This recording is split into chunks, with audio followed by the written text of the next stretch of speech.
자, 오늘은 하나님의 선하심을 붙잡고 승리하라. 하나님의 선하심을 붙잡고 승리하라는 제목을 가지고 8월 월삭 새벽 예배 하나님 말씀 선포하겠습니다. 여러분, 오늘 본문 말씀 로마서 8장 28절을 보면 이렇게 나와 있어요. 우리가 알거니와 하나님을 사랑하는 자 곧 그 뜻대로 부르심을 입은 자들에게는 모든 것이 합력하여 선을 이루느니라고 나와 있습니다. 여기서 이루다라는 헬라어는 에이스, 향하여 나아가다라는 의미를 담고 있어요. 그래서 선을 이루느니라라는 말은 선을 향하여 나아가게 하신다, 선하게 인도하신다라는 뜻을 가지고 있습니다. 그래서 우리는 이번 8월 한 달 동안 어떤 말씀의 진리를 붙잡아야 합니까? 하나님께서 언제나 우리를 선하게 인도하신다는 거예요. 믿으십니까? 하나님께서 여러분들을 선하게 인도하십니다. 하나님께서 여러분들의 가정을 선하게 인도하십니다. 하나님께서 여러분들의 사업장을 선하게 인도하십니다. 믿으십니까? 그걸 온전히 믿고 의지해야 한다는 거죠. 자, 그러면 제가 여러분들에게 질문을 던져보겠습니다. 도대체 하나님께서 선하게 인도하신다, 이게 무슨 뜻입니까?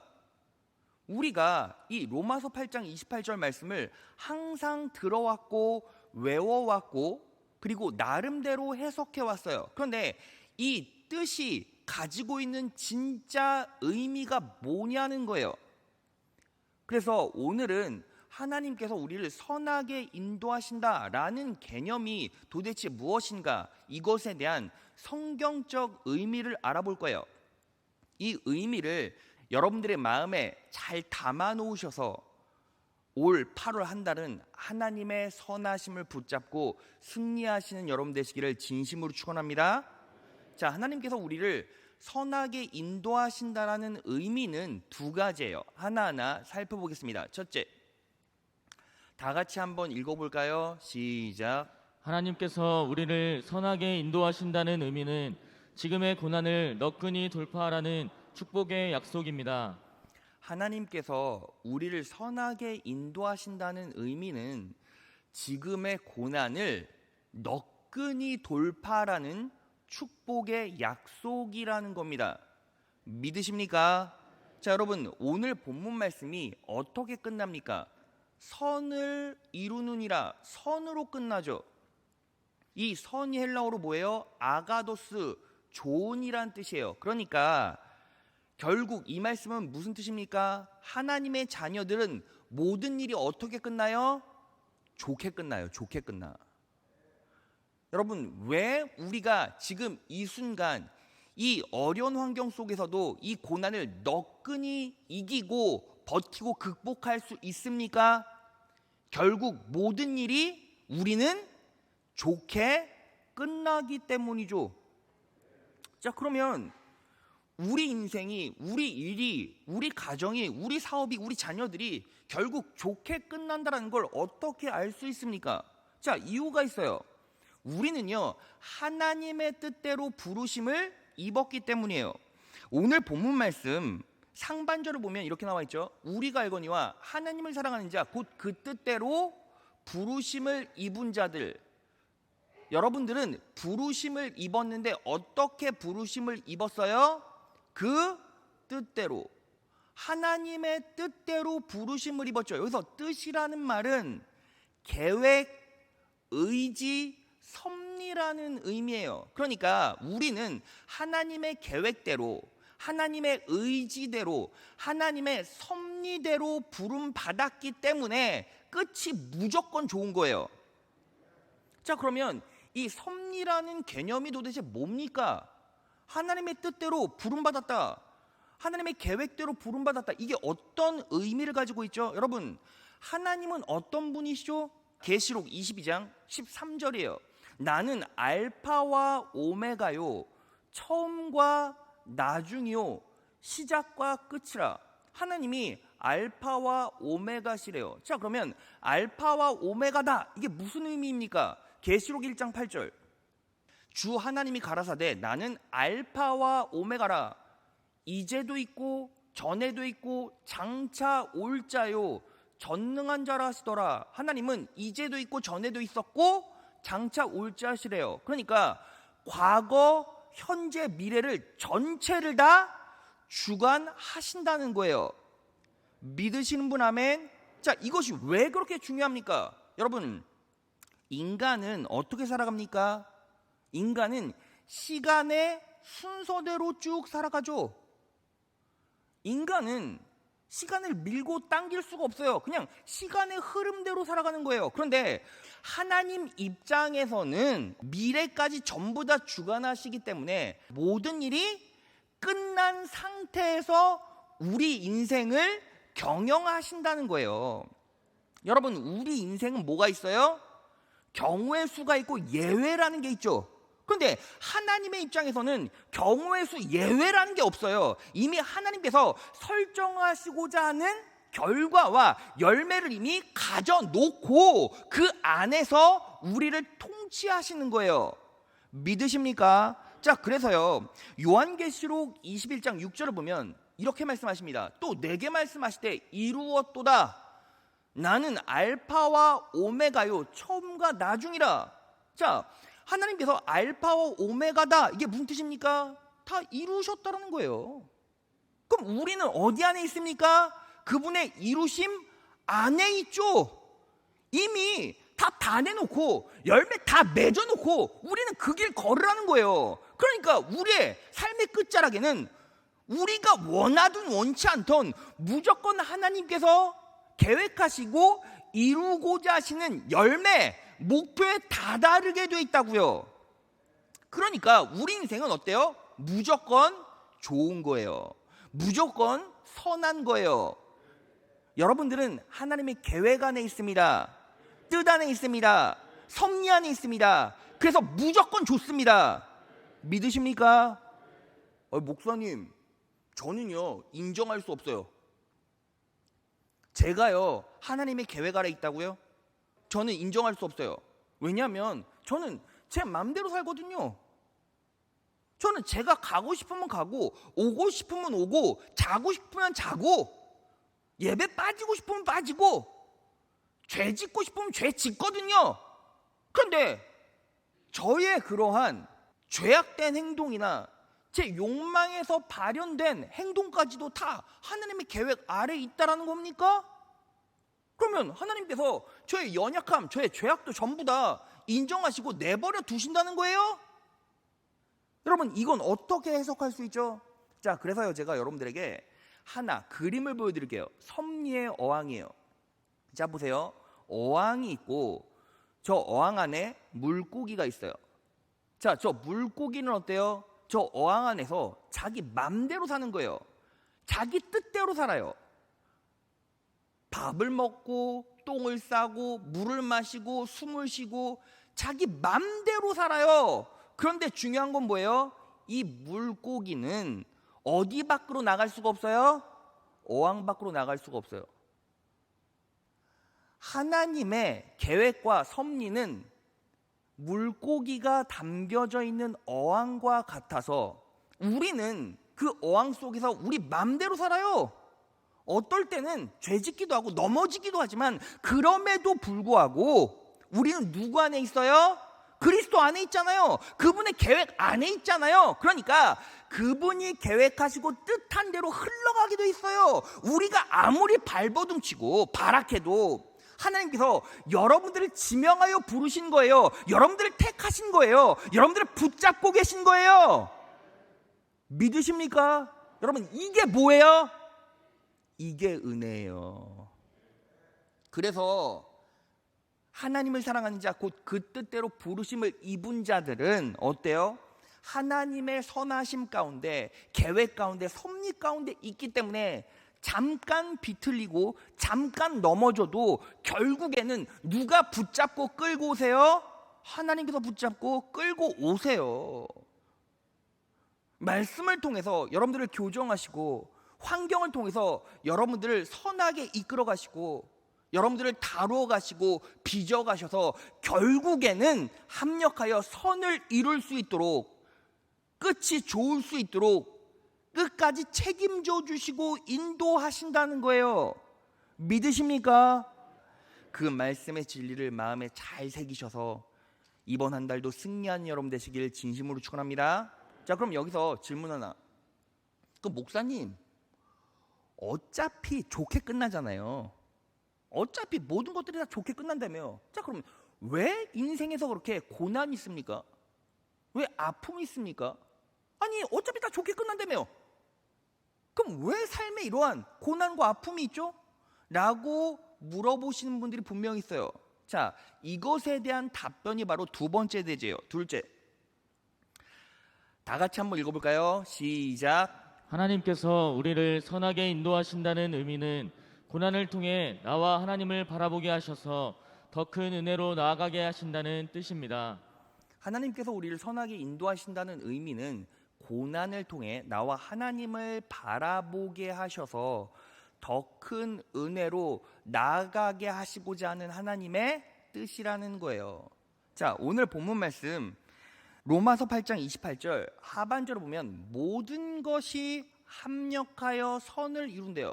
여기서 합력이라는 말은 수네르게오, 함께 일하다. 그러니까 하나님 편에서는 모든 것을 함께 일하게 하셔서 선하게 인도해 가신다, 이런 의미예요. 자, 그러면 여기서 모든 것이 무엇입니까? 축복, 행복, 기쁨, 평안, 감사, 이런 것만이 모든 것이 아니라 고난, 고통, 아픔, 시련, 질고 같은 것도 모든 것에 해당이 되죠. 그러니까 이 모든 것들을 사용하셔서 결국에는 하나님의 선하심으로 인도해 가신다는 거예요. 자, 그러면 왜 하나님께서 굳이 이런 고난과 고통, 시련을 이용하실까요? 드러내실까요? 자, 여러분, 고난은 나와 하나님과의 관계를 제대로 들여다보게 하는 렌즈와 같다는 거예요. 여러분, 이게 무슨 뜻이냐면 인간은 고난을 당해야 밑바닥까지 진짜 나를 알 수가 있어요. 진짜 나를 알면 알수록 지금 내가 위치하고 있는 자리를 내가 가질 수 없었다라는 걸 깨달을 수 있다고요. 하나님의 은혜를 더 많이 느끼고 누릴 수가 있다는 거죠. 자, 이것을 정확하게 예표하는 인물이 누구입니까? 욥이에요. 욥. 자, 여러분, 욥기 1장 1절을 보면 욥이 어떤 사람이라고 나와 있습니까? 우스 땅에 욥이라는 사람이 살고 있었다. 그는 진실하고 정직하며 하나님을 두려운 마음으로 섬기고 악을 멀리하는 사람이었다. 진실하고 정직하며 하나님을 두려운 마음으로 섬기고 악을 멀리하는 사람이었대요. 여러분, 욥기 누가 썼어요? 욥이 썼어요. 욥이.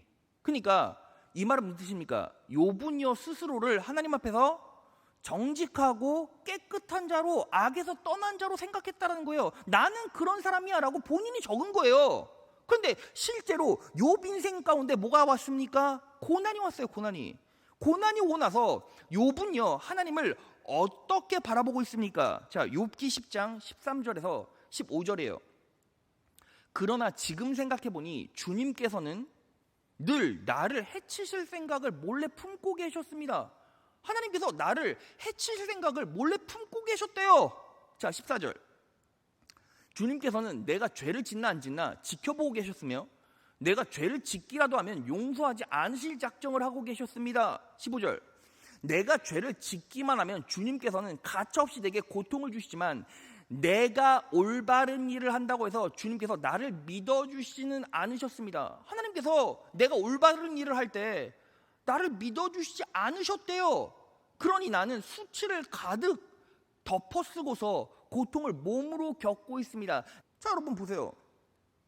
욥은 스스로를 정직하고 하나님 앞에 순전한 자로 얘기했지만 결국 고난이 오니까 자기 바닥 다 드러나죠. 하나님께서 나를 믿지 않으셨대요. 나를 해치시려고 한대요. 하나님께서 일방적으로 고통을 주셨대요. 이렇게 말해요. 그럼 고통을 통해서 욥은 무엇을 봤을까요? 내 자신은 하나님 앞에 떳떳하고 깨끗한 자라고 생각하고 얘기했지만 결국 고난이 딱 오니까 바닥 다 드러났네. 나는 정말 하나님 앞에 정직한 자도 아니었고 악한 자였고 하나님 앞에 부끄러운 자였네. 내 민낯이 다 드러나면서 욥은 무엇을 생각했을까요? 여러분, 욥기 1장에서 가장 중요한 핵심 구절 중에 하나가 뭐예요? 욥은 동방에서 가장 큰 자였어요. 가장 큰 축복받은 자였다고요. 어떻게 욥 같은 인생이 축복받았죠? 어떻게 욥 같은 인생이 동방에서 가장 큰 거부였죠? 이유가 뭐예요? 은혜잖아요. 인간은 고난을 통해서 자신의 바닥을 완벽하게 봐야만 지금 내가 앉아있는 이 자리조차도 은혜라는 걸 알아요. 그러면 하나님께서 여러분들에게 고난을 허락하셨다는 이유가 뭐예요? 네 자신을 보고 나를 보고 지금 네 자리에 앉아있는 그 위치 자체가 너에겐 축복이고 나를 믿는 것 자체가 축복이고 신앙생활을 한다는 것 자체가 축복이고 이렇게 짓궂게 비 오는 날 하나님의 은혜로 이 자리에 앉아 있다는 것 자체도 축복이고 8월 한 달을 살아갈 수 있음도 축복이고 그걸 온전히 깨달으라는 거예요.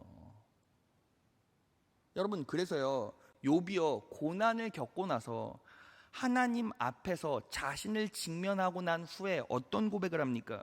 자, 욥기 42장 1절에 3절. 욥이 주님께 대답하였다. 주님께서는 못하시는 일이 없으시다는 것을 이제 저는 알았습니다. 주님의 계획은 어김없이 이루어진다는 것도 저는 깨달았습니다. 3절. 잘 알지도 못하면서 감히 주님의 뜻을 흐려놓으려 한 자가 바로 저입니다. 깨닫지도 못하면서 함부로 말하였습니다. 여러분, 이게 무슨 뜻입니까? 욥이요 고난 당하고 나서 어떻게 나 같은 사람이 고난을 당합니까? 차라리 나 같은 사람이 고난 당할 거면 나 같은 사람 태어나지 말게 해주세요 하고 하나님을 저주했어요. 나는 고난받을 수 없는 인생입니다 라고 하나님 앞에 토로한 거죠. 그런데 고난 딱 당하고 자기의 민낯이 드러나니까 하나님께서 이렇게 고난 주신 이유, 내 겉모습 속에 숨겨진 형식으로 살아가는 나를 보라는 게 아니라 내 마음 깊숙하게 숨겨진 진짜 나를 바라보라고 이렇게 고난을 주셨구나. 정말 고난이 왔을 때 하나님께서 주신 은혜와 축복은 기억하지 못하고 하나님을 미워하고 하나님께 불만을 토로하고 하나님께 자신의 책임을 전가하는 그런 연약한 나를 직면하고 바라보면서 그럼에도 불구하고 나를 붙잡아주고 계시고 나와 관계해주고 계신 그 하나님을 온전히 바라보라고 말씀하시는구나. 그러니까 이 고난을 통해서 나는 진짜 하나님을 만났고 진짜 나를 만나게 되었다. 이거예요. 그래서 욥이 뭐라고 말합니까? 욥기 42장 5절에서 6절. 내가 주께 대하여 귀로 듣기만 하여 쌌더니 이제는 눈으로 주를 배움나이다. 고난을 통해서 이제 하나님이 정말 어떤 존재고 내가 진짜 어떤 존재인지를 깨달은 거죠. 6절. 그러므로 내가 스스로 하나고 티끌과 재 가운데서 회개하나이다. 이게 뭐예요? 바닥까지 떨어진 나와 영광스러운 하나님을 바라보니까 그 괴리가 진짜 큰 거예요. 그래서 이제 하나님께로 돌아가야겠다라는 마음이 뭐예요? 회개잖아요.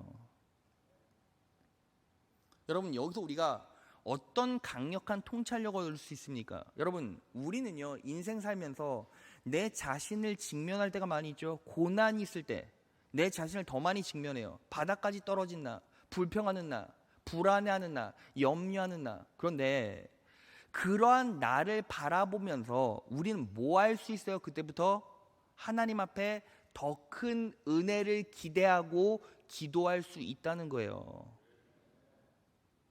자, 로마서 5장 20절 다 같이 읽겠습니다. 시작. 율법이 가입한 것은 범죄를 더하게 하려 함이라. 그러나 죄가 더한 곳에 은혜가 더욱 넘쳤나니. 죄가 더한 곳에 은혜가 더욱 넘쳤나니. 이게 무슨 뜻입니까? 내가 바닥을 더 많이 볼수록 내 바닥부터 채워주시는 하나님의 은혜를 더 기대하고 갈망할 수 있다는 뜻이에요. 여러분, 내가 만약에 뭐가 부족한지 모르면 채워넣을 수가 없죠. 그런데 내가 부족한 게 뭔지를 알면 채워주시는 하나님께 구할 수가 있는 거예요.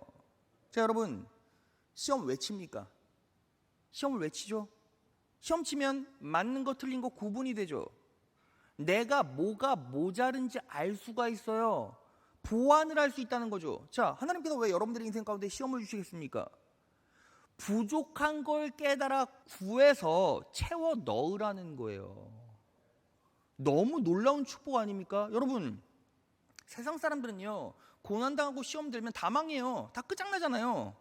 다 포기하잖아요. 다 자살하잖아요. 다 이혼해버리잖아요. 다 버려버리잖아요. 다 죽여버리잖아요. 그렇지 않습니까? 그런데 그리스도인들은 어때요?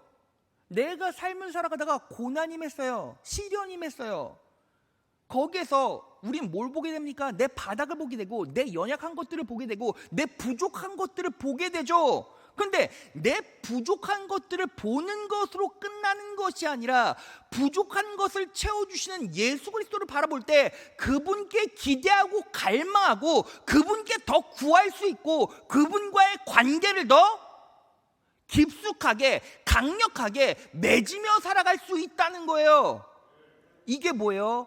고난의 이유와 목적이죠.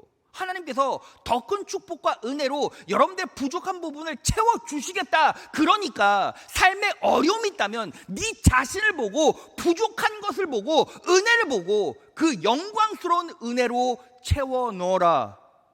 결국 여러분들의 인생 끝자락엔 무조건 좋고 하나님께서 선하게 이끌어 가십니다. 여러분들의 끝은 무조건 좋게 끝납니다. 그러면 그 과정 중에서 얼만큼 채워 넣느냐는 여러분과 하나님과의 관계에서 결판 내야 되는 문제예요. 그 사실을 기억하시고 채워 넣으시고 기도하셔서 이 한 달 하나님의 놀라운 선하심을 붙잡고 승리하시는 여러분 되시기를 진심으로 축원합니다.